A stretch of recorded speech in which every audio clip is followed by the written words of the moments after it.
A long time ago in ancient China, there lived a very famous Zen master. He was an enlightened man who had devoted his entire life to practicing Zen, living the life of meditation and reflection. One day, while he was sitting alone in the garden of his monastery, one of his students came to him and asked, "Master, I have a question that I would like to ask you." The master replied, "Ask away, my son. There is no question that I will not answer." So the student asked, "Master, how can I stop thinking?" The master looked at him for a few seconds. After a pause, he said, "Why do you want to stop thinking?" The student answered, "Because I'm tired of thinking. My mind is full of thoughts. There is no peace within me, so I want to stop thinking altogether." The master asked, "When you say that your mind is full of thoughts, what do you mean by that?" "I mean," replied the student, "that when I try to sit in meditation, I cannot sit still for even a few moments. My mind is so active that it just jumps from one thought to another, and these thoughts are not helpful to me. They do not bring any kind of clarity. Rather, they make me more confused. I don't know what to do about them, Master. Can you help me?" The master said, "Yes, I can help you. But tell me first, what kind of thoughts are these that you're talking about? What do these thoughts do? How do they trouble you?" The student said, "I have many problems in my life. My mind keeps worrying about all the situations and circumstances that I face in my daily life. It is also filled with memories of the past. There are some painful experiences which I have gone through in my life, and the mind keeps bringing those moments back again and again. These thoughts keep me awake at night. I cannot sleep peacefully. This has been happening for a long, long time now, Master. That is why I have come to you. Please help me. Guide me." The master was silent for a few seconds. Then he said something that totally changed the way this student saw his problems. The master said, "Do you see this cup of tea?" The student replied, "Yes, Master." The master continued, "What do you see in this cup of tea?" "I see a cup of tea, Master." "That's right. Now take a closer look. What else do you see?"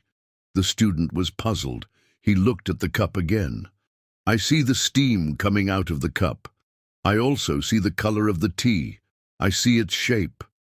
The master said, "And what else?"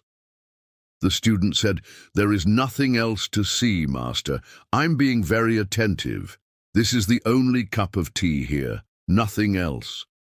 The master said, "Now close your eyes and try to see the cup of tea." The student closed his eyes and tried to imagine the cup of tea. After a few moments, he opened his eyes and said, "Master, I don't think I can see it clearly.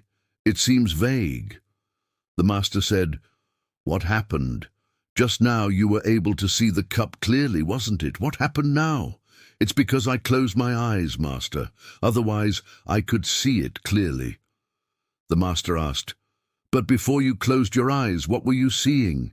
When you had your eyes open, what were you seeing?" The student said, "I was seeing the cup, Master." The master said, "And where were you seeing it? In your eyes or outside your eyes?" "Outside my eyes, Master." The master said, "So the moment you took your focus off the cup and tried to see it with your mind, it became vague. You couldn't see it clearly anymore, isn't it?" "Yes, Master." The master continued, "The same happens with your thoughts too. When you try to hold on to them, when you try to see them clearly, when you try to understand them, they become vague. They escape your understanding. When you let them go, when you stop trying to hold on to them, when you stop giving them importance, they disappear on their own. You don't need to fight with them. You don't need to try to push them away. The moment you stop identifying yourself with them, they will go away on their own." These words deeply touched the heart of the student. He realized that he had been struggling with his thoughts throughout his life, but he had never understood their nature. He always tried to hold on to them, to fight them, to punish himself for having them. Because of this, his mind remained restless. Even today, his mind may be full of thoughts, but now he understood that he doesn't need to be afraid of them. He realized that he should not identify himself with his thoughts. He went to the master and bowed down and said, "Thank you, Master, for showing me the right path. From today onwards, I will no longer struggle with my thoughts. I will let them flow like the river and will merge myself into the vast ocean of peace." My dear friends, this is a very powerful story that teaches us the most important lesson of life, to empty our mind. We all have lots of things going on in our lives. We have jobs to do, families to support, problems to solve, and people to meet. Our minds are constantly bombarded with information from the outside world.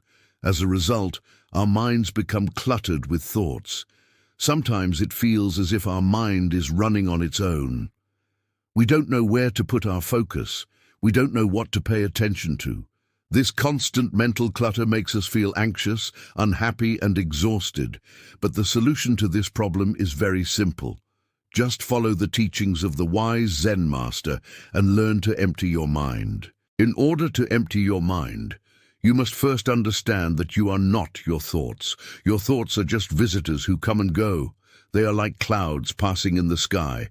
Don't identify yourself with them. Don't hold on to them. Let them go and watch them from a distance. When you do this, you will realize that you are not your thoughts, that you are much more than your thoughts. You are the vast ocean of consciousness. You are the light that shines in the darkness. You are the love that connects all beings. When you realize this, you will find peace within yourself. No matter how busy life gets, no matter how many problems you face, you will always remain calm and centered. Many people think that emptying the mind means doing nothing, being lazy, or not caring about anything. But this is not true at all. Emptiness is not nothingness. It is from emptiness that everything arises. When the mind is empty, we are able to think more clearly, to be more creative, and to connect with ourselves and others more deeply. When the mind is empty, we are more present in the moment, and we are able to enjoy our lives more fully. Many great thinkers and spiritual masters have talked about the importance of emptiness. Lao Tzu, the ancient Chinese philosopher, said, "The journey of 1,000 miles begins with a single step." This means that we don't have to try to empty our minds all at once. We can start with just one thought, one breath, one moment.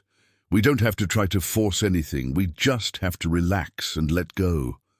My friends, I know that it can be difficult to empty your mind when you're first starting out. There may be times when you feel overwhelmed and like you're not making any progress, but don't give up.